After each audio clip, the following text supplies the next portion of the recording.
श्री राम को दुनिया के लोग मर्यादा पुरुषोत्तम कहते हैं। पुरुष में सबसे उत्तम पुरुष। जब उनका चरित्र हम पढ़ते हैं तो जगह जगह देखने को मिलता है कि उनको संत से कितना प्रेम था, सत्संग से कितना प्रेम था।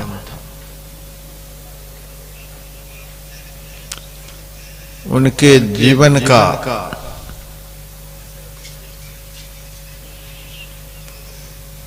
अधिकांश भाग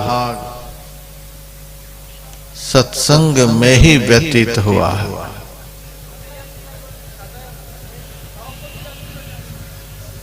जब हम भगवान श्री कृष्ण का चरित्र पढ़ते हैं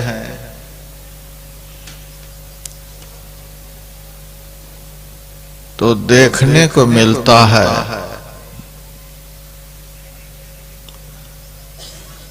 उनका भी अधिकांश जीवन संत संग में ही व्यतीत हुआ है।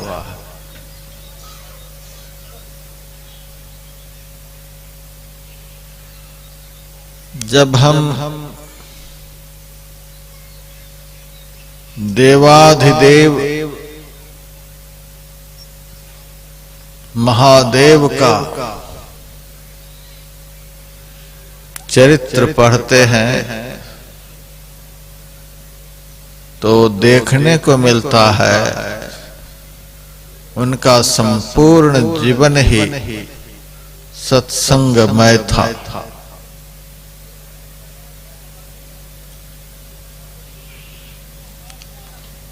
धर्म ग्रंथों में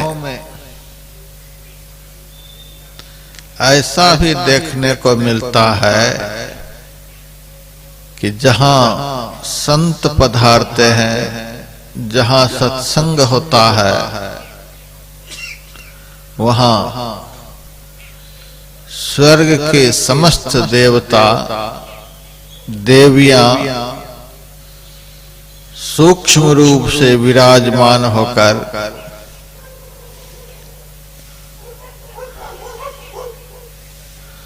सत्संग वचनों को सुनते हैं।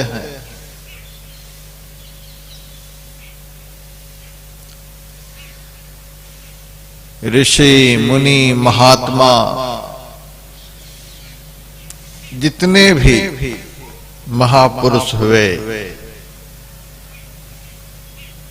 सबका जीवन सत्संग में ही व्यतीत हुआ है।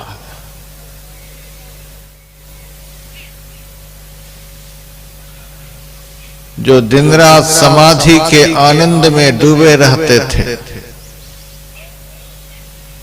जीवन मुक्त पुरुष हैं, वे भी सत्संग को समाधि छोड़कर श्रवण करते हैं।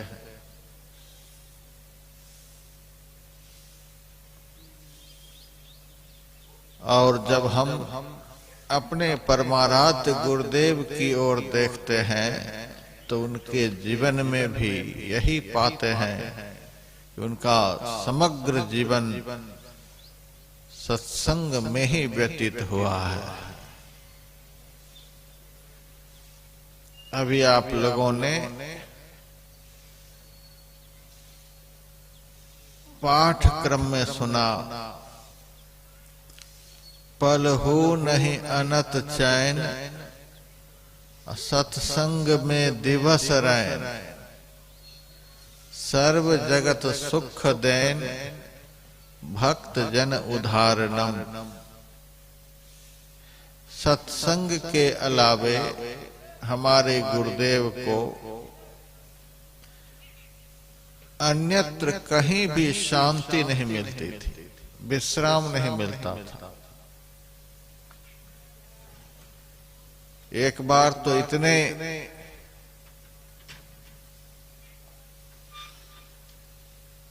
शरीर रोग ग्रस्त हो गए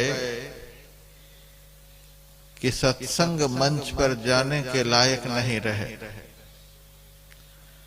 तो भी अपने सेवकों से कहा, मुझे सत्संग मंच पर ले चलो। सेवकों ने कहा, सरकार आपका स्वास्थ्य अनुकूल नहीं है, सत्संग में जाने के लायक नहीं है, कृपया अपने निवास पर ही विश्राम किया जाए। हम लोग जाते हैं, भक्तों को कुछ सुना देंगे। हमारे गुरुदेव ने कहा, एक बात बताओ, एक दिन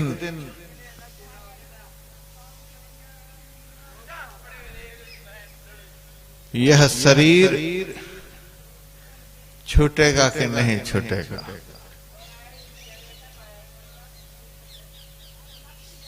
एक दिन देह त्याग होगा कि नहीं होगा?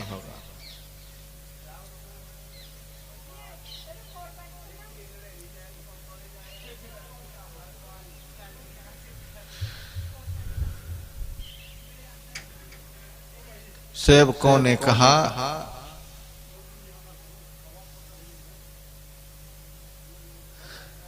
शरीर तो एक दिन अवश्य ही छूटेगा, आए हैं सो जाएंगे राजा रंग फकीर। शरीर तो छूटेगा ही। गुरुदेव ने कहा, एक बात बताओ, सत्संग करते करते शरीर छूट जाए, यह अच्छा है कि बिछावन पर सड़ते सड़ते शरीर छूट जाए, यह अच्छा है? सेवकों ने कहा, सत्संग करते करते शरीर का छूट जाना यह अति उत्तम है। गुरुदेव ने कहा, फिर सत्संग में जाकर हम देह का त्याग क्यों न करें? सत्संग करते करते मर जाना भी श्रेयस्कर है, कल्याणकर है, और संसार के विषय भोगों में लिप्त रहते हुए 100 कल्प तक जीना भी व्यर्थ है। और गुरुदेव कहते थे, हम रोटी के बिना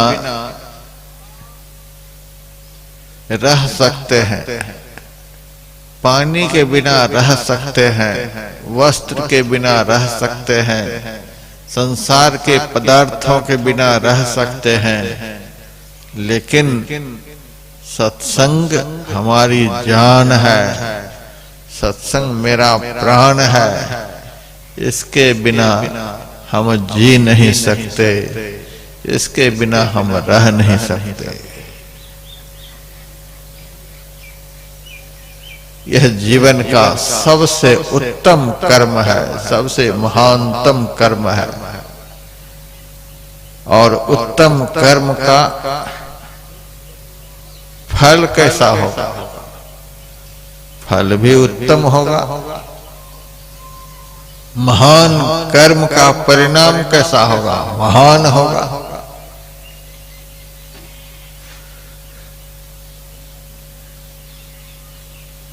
100 पैसे 1000 पैसे से व्यापार करने वाला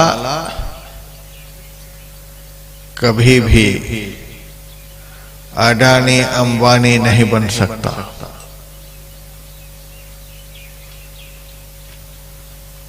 उनके ऐसा बनने के लिए उसी स्तर का व्यापार भी करना पड़ता है।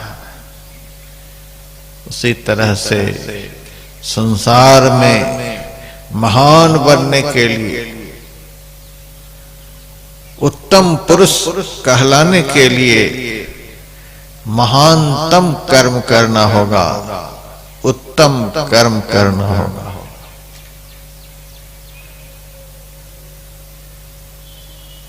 जिस काम को अभी हम लोग कर रहे हैं,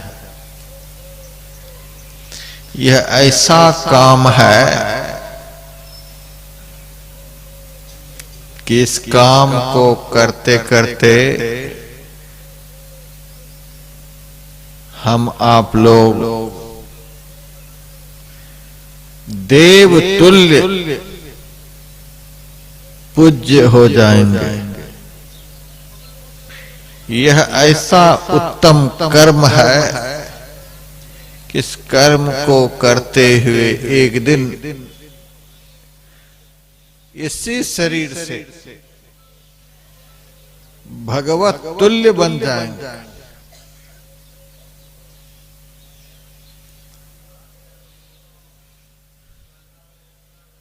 केरल प्रांत में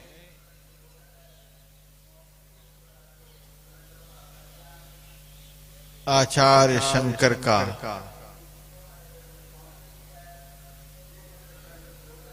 जन्म हुआ।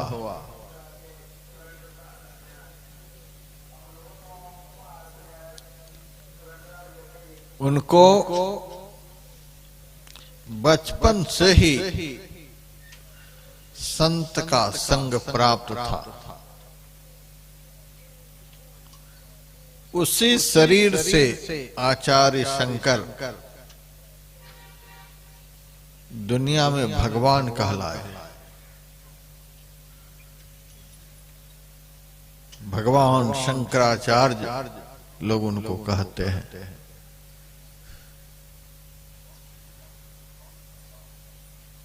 महाराज शुद्धोदन के घर में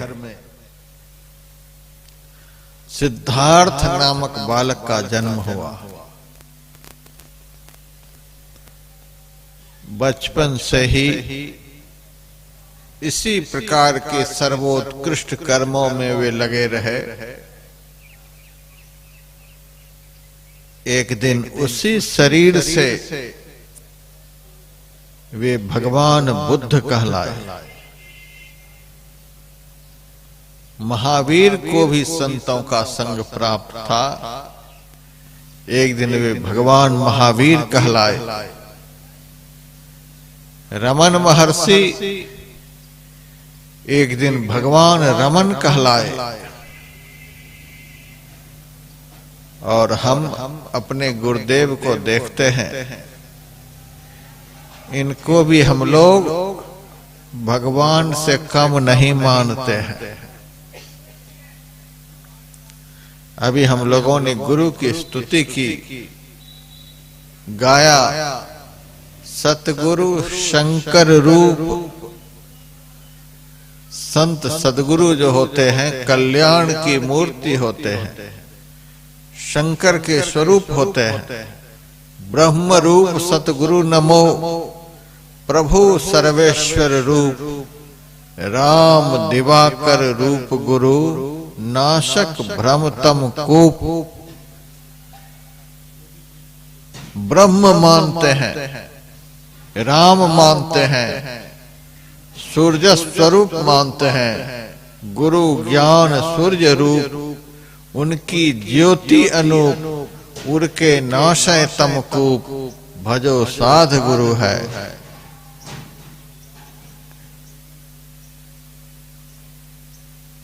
जिस कर्म को अभी हम लोग कर रहे हैं, इस कर्म का परिणाम संसार में सबसे उत्तम होता है। खेतों में काम करते करते मर जाएंगे, दफ्तर में काम करते करते मर जाएंगे, व्यापार करते करते मर जाएंगे, दुनिया का और भी कामों को करते करते मर जाएंगे। लेकिन आप संसार की दृष्टि में महान नहीं बन पाएंगे, आप दुनिया में उत्तम पुरुष नहीं कहला पाएंगे। एकमात्र यही काम है जिस काम के करने से आदमी महान बनता है, उत्तम बनता है।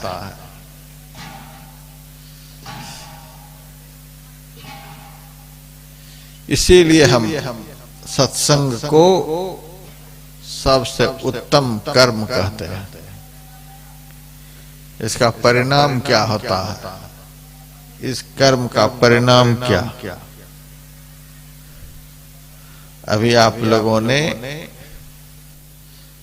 सत्संग योग प्रथम भाग के उपनिषद वचन में सुना, यदि हम लोग अखंड सुख पाना चाहते हैं,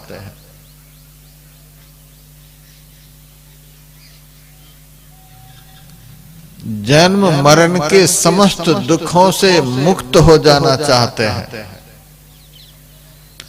शरीर संसार के भयंकर बंधनों से छूट जाना चाहते हैं,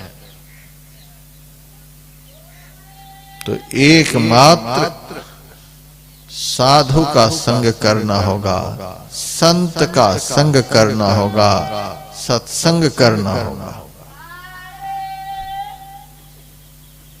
और जो तीन बातें मैंने कही, सब चाहते ही हैं कि हमें जीवन में अखंड सुख प्राप्त हो।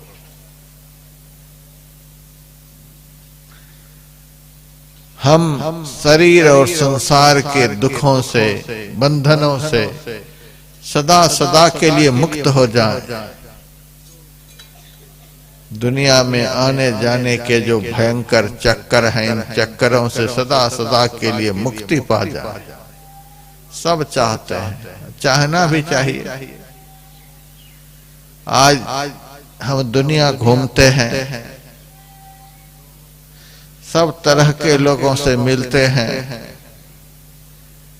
लेकिन हम देखते हैं कोई भी व्यक्ति अंदर से सुखी नहीं।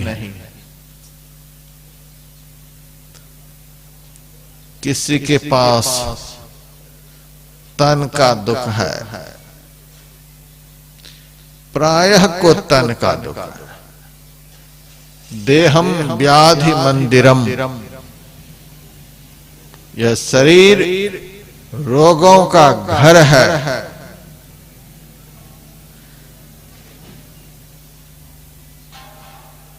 रामकृष्ण परमहंस देव जी महाराज कहा करते थे,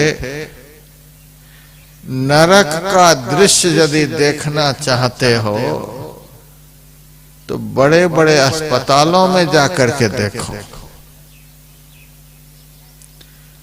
वहां छोटे छोटे बच्चे भी दुख के मारे चिल्ला रहे हैं, नौजवान चिल्ला रहे हैं, वृद्ध चिल्ला रहे हैं, पुरुष वर्ग के लोग चिल्ला रहे हैं, मातृवर्ग के लोग चिल्ला रहे हैं। हम तो एक दो बार असाध्य रोगियों को देखने के लिए गए तो हम खुद मूर्छित होकर के बैठ गए। किसी तरह से हमको उठा करके ले गया, हमसे देखा नहीं गया। इतने कष्ट में लोग पड़े हुए हैं। तन का रोग कितना भयंकर होता है। सब अवस्था के लोग तन के रोगों से ग्रसित हैं, व्यथित हैं। कुछ ना कुछ होते ही रहता है। कुछ लोग मन के रोगों से व्यथित हैं। बहुतों का मन अशांत है। महाराज शांति नहीं मिलती है, महाराज शांति नहीं मिलती है। बहुत लोग मन के दुख से दुखी हैं, मन के रोगों से अशांत हैं।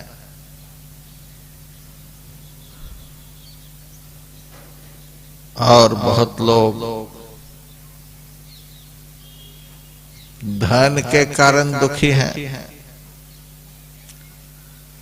किसी को खाने के लिए नहीं मिल रहा है तो किसी से खाया नहीं जा रहा है। जिनको खाने के लिए नहीं मिल रहा है वह भी रो रहा है, और जिनसे खाया नहीं जा रहा है वह भी दुखी है। खाने का सारा सामान है लेकिन मन अशांत है, तन अस्वस्थ है, तो सब कुछ के रहते हुए भी उनको खाया नहीं जा रहा। थाली पड़ी हुई रहती है, खा नहीं सकता है।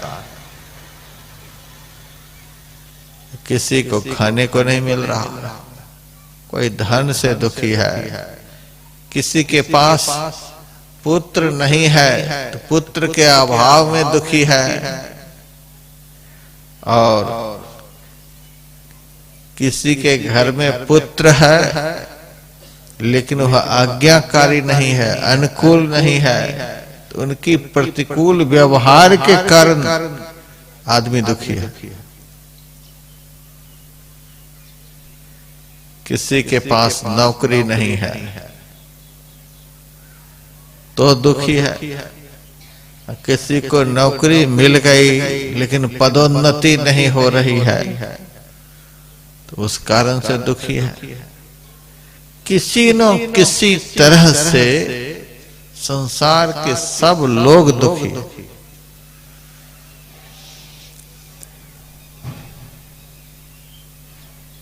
और सब चाहते यही है कि ऐसा सुख मिले जो सुख कभी छूटे नहीं, दुख सदा सदा के लिए चला जाए। तो आपने यह कभी विचार किया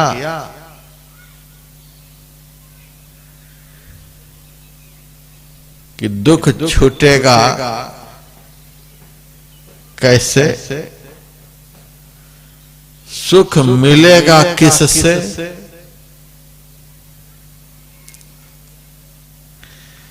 आग के बीच में पड़े हुए प्राणी जैसे शीतलता की कल्पना करे, बर्फ में पड़ा हुआ जीव उष्णता का अनुभव करे,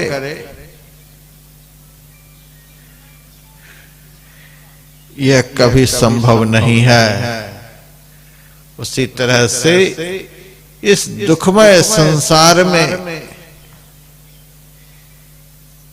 इस दुखमय शरीर में पड़ा हुआ प्राणी सुख और शांति की कल्पना करे, यह कभी संभव नहीं है। भगवान कृष्ण ने बतलाया दुखालय मशाश्वतम, यह संसार शाश्वत दुख का घर है, यहां सुख है ही नहीं। हम जब महापुरुषों के इतिहास को पढ़ते हैं तो देखने को मिलता है तपस्या के बल से जिन्होंने ब्रह्म को बेटा बना लिया, ऐसे महापुरुष भी यहां से रोते रोते ही गए।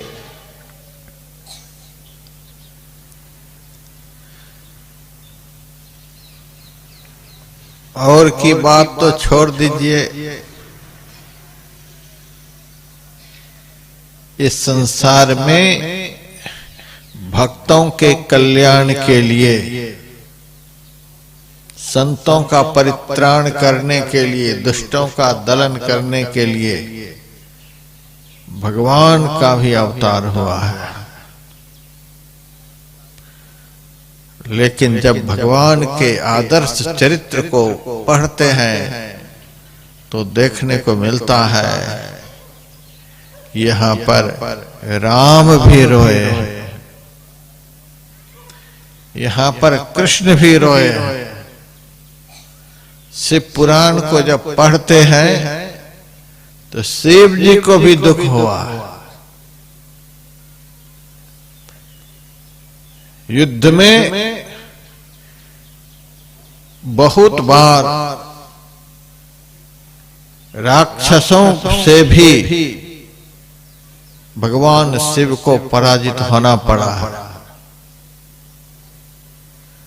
अपने पुत्र से भी युद्ध में भगवान शिव की हार हुई है।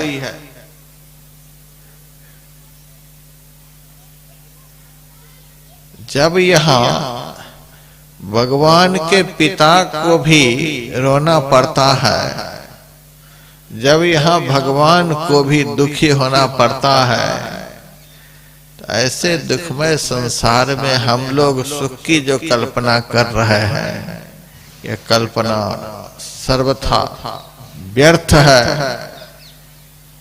जहां सुख है ही नहीं, वहां सुख की कल्पना आदमी करे, कैसे सुख मिलेगा जहां है ही नहीं। यहाँ हम लोग अपने अपने कर्मों का लेखा जोखा चुकाने के लिए आए हैं। अनादिकाल से अब तक जितने अशांतिमय दुखमय कर्मों को किए हैं, उन सारे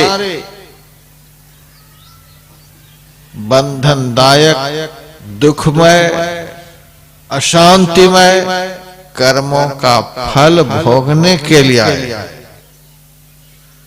यदि हम लोगों के साथ प्रचंड कर्म का संस्कार नहीं होता तो संसार में नहीं आना पड़ता। यहाँ पर हम लोग अपने अपने किए हुए कर्मों का फल भोगने के लिए आए, इसीलिए हम लोग यहाँ आए। कुछ लोग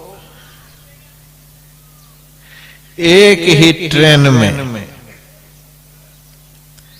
एसी फर्स्ट क्लास में होते हैं, खूब मजे से सोए हुए जाते हैं, सफर करते हैं। कुछ लोग एसी 2 टायर में, कुछ लोग 3 टायर में, कुछ लोग स्लीपर क्लास में, कुछ लोग जनरल क्लास में सफर करते हैं। ट्रेन एक ही है, लेकिन यात्रा करने वाले बहुत तरह के लोग हैं। कुछ धक्के खाते हुए जा रहे हैं, कुछ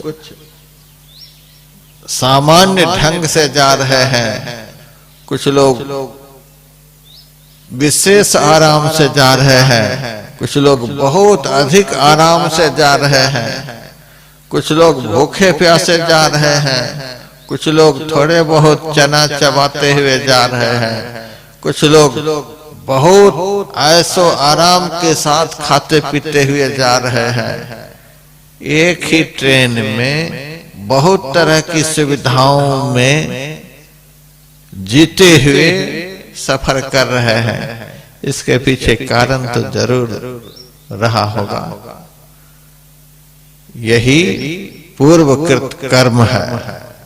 एक आदमी खूब आराम से सफर कर रहे हैं, एक आदमी उससे कम, एक आदमी उससे कम, एक आदमी दुखी होकर के जा रहा है। एक ही गांव में सब तरह के लोग होते हैं। एक ही जगह पर हम देखते हैं, रेलवे स्टेशन पर कोई रेल की पटरी के पास टट्टी पेशाब को साफ कर रहे हैं, कुछ लोग खड़े होकर के साफ करवा रहे हैं। जो साफ करवा रहे हैं उसका वेतन ज्यादा है, जो साफ कर रहा है उसका वेतन कम है। साफ करवाने वाले के ऊपर भी ऑफिसर है, जो कुर्सी पर बैठा हुआ है ऑफिस में, उसका वेतन उससे भी ज्यादा है। उसके ऊपर भी ऑफिसर है, उसके ऊपर भी ऑफिसर है। अब देखिए यही कर्म है। टट्टी पेशाब को भी साफ कर रहा है आदमी, कोई आराम से ऑफिस में बैठा हुआ है, वेतन उसका ज्यादा है। कुछ कर्म का फर्क तो जरूर है। यहाँ पर जितने भी धर्म प्रेमी आए हुए हैं अथवा इस संसार में जितने भी लोगों ने जन्म लिया है, अपने अपने कर्मों का लेखा जोखा चुकाने के लिए आप सबको आंख से देख सकते हैं। किसी को आंख नहीं है, किसी को एक ही आंख है, किसी को दोनों आंखें तो हैं लेकिन दिखाई कम पड़ती है, पावर वाला चश्मा लगा हुआ है। किसी को बढ़िया से सूझ रहा है, किसी को एक कान से सुनाई नहीं दे रहा, किसी को दोनों कानों से सुनाई नहीं दे रहा है। कुछ लोग हल्का सुनते हैं, मशीन लगा लेते हैं फिर सुनते हैं, कुछ लोग बढ़िया से सुन रहे हैं। कुछ लोगों को देखिए बोल नहीं पाते, मुंह में बोली नहीं है। कुछ लोग तुतला करके बोलते हैं, कुछ लोग दिन भर बोलते ही रहते हैं। कुछ लोग गंभीर होते हैं, गंभीरता पूर्वक बोलते हैं। कितना अंतर है। यह सब अंतर किस कारण से? कुछ आदमी का हाथ टूटा हुआ है, लूला है, कुछ आदमी लंगड़ा है, कुछ आदमी दुरुस्त है, कुछ जन्म से ही रोगग्रस्त है, कुछ स्वस्थ है, कुछ को खूब खाने को मिल रहा है, कुछ लोग खाने के लिए तरस रहा है, कुछ के तन पर बहुत सुंदर वस्त्र है, कोई वस्त्र पहनने के लिए तरस रहा है। यह सब पिछले कर्मों का परिणाम है।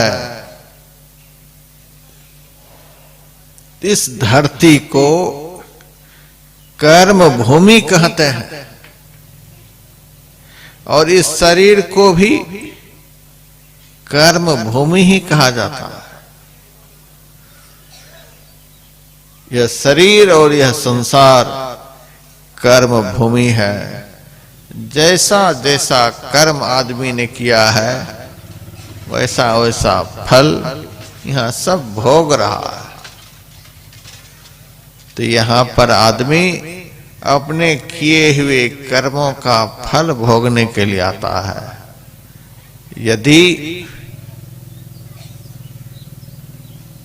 कर्म फल मिट जाए, कर्म का परिणाम भस्म हो जाए तो यहां आना ही नहीं पड़ेगा।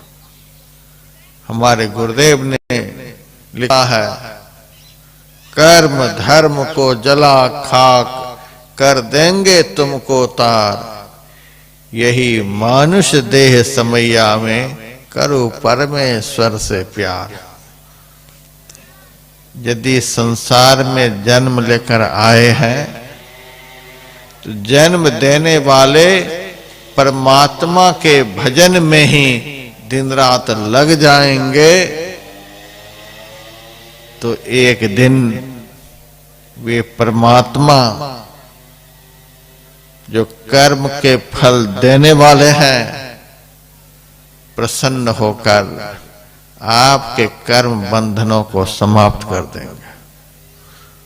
दूसरे में ताकत नहीं है।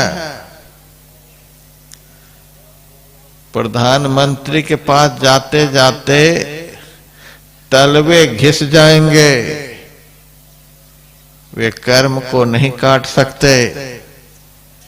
धरती पर के किसी भी आदमी में ताकत नहीं है जो आपके किए हुए कर्म को काट सके। स्वर्ग के देवी देवताओं में भी ताकत नहीं है कि किसी के किए हुए कर्मों का फल काट सके। दुनिया में किसी में ताकत नहीं है। तुलसीदास यह जीव मोह रजु, यही बांध्यो सोई छोड़े। तुलसीदास जी महाराज कहते हैं, इस जीव को जिस परमात्मा ने कर्म के बंधन में बांधा है, उसी परमात्मा में सामर्थ्य है उस बंधन को खोलने का। दूसरे में सामर्थ्य नहीं। जिन्होंने बांधा है वही खोल सकता है।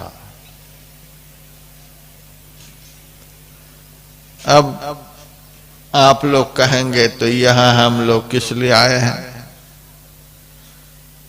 फिर तो परमात्मा के पास ही जाना चाहिए। परमात्मा कहीं पैर पर बैठे हुए हैं, परमात्मा किसी चौराहे पर बैठे हुए हैं।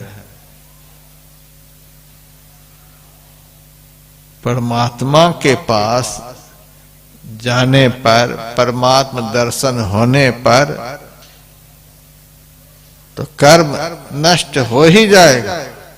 कर्म की हो ही स्वरूप है चिन्हे।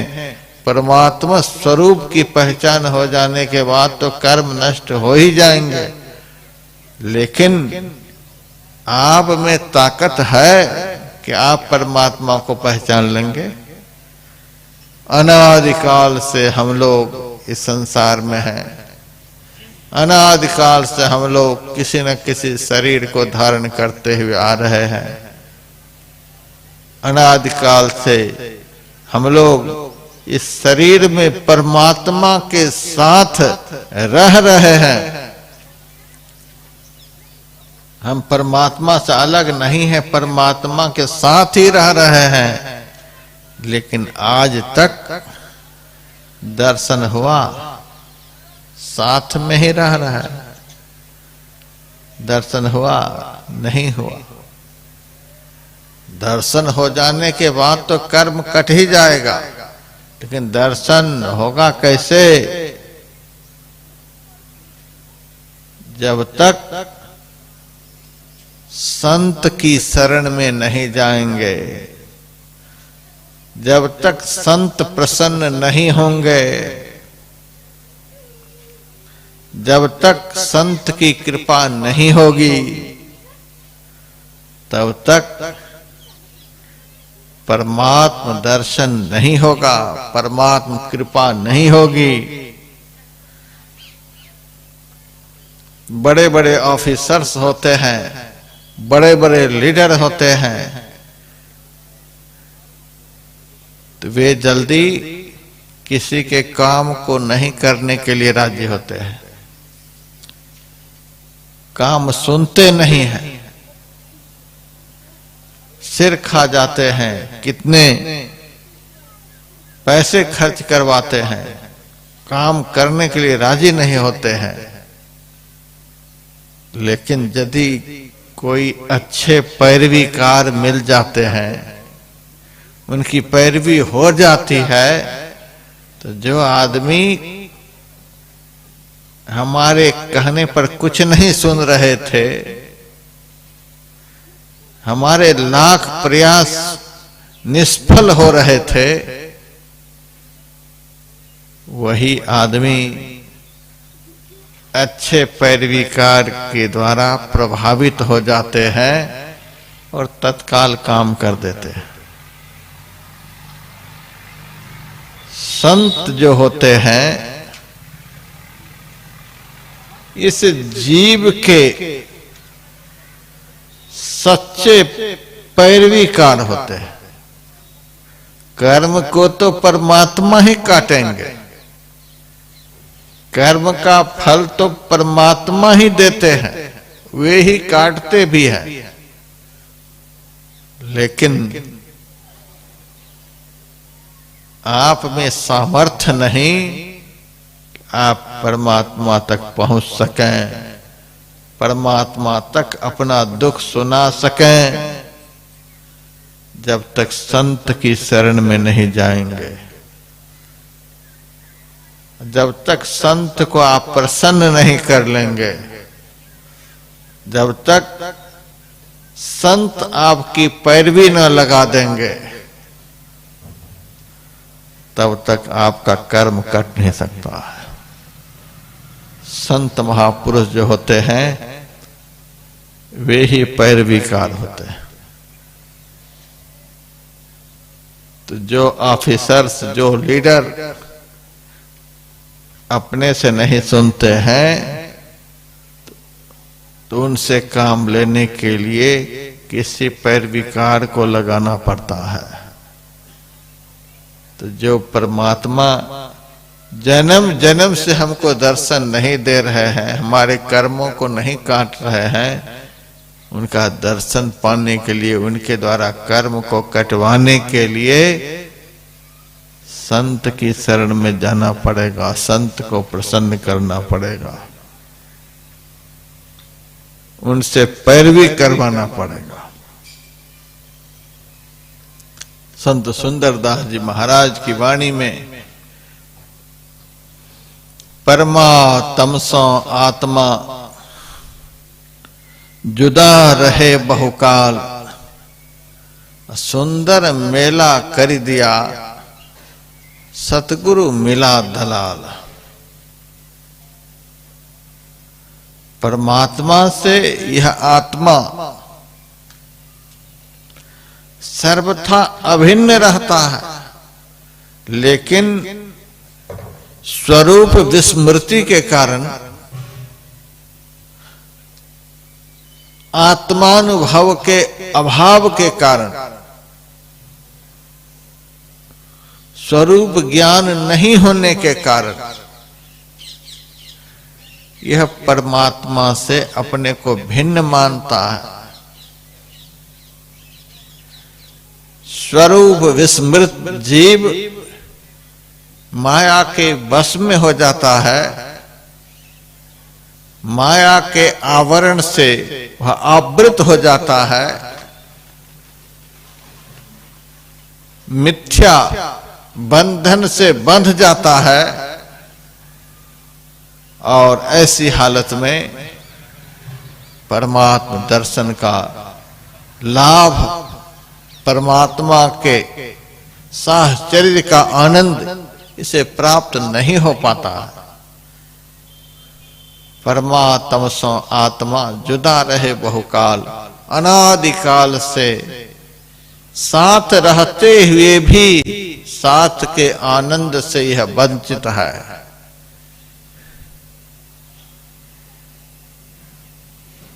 तो दोनों को एक कौन करेंगे?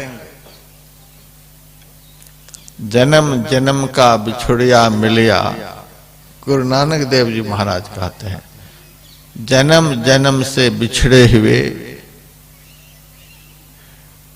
परमात्मा हमें मिल गए।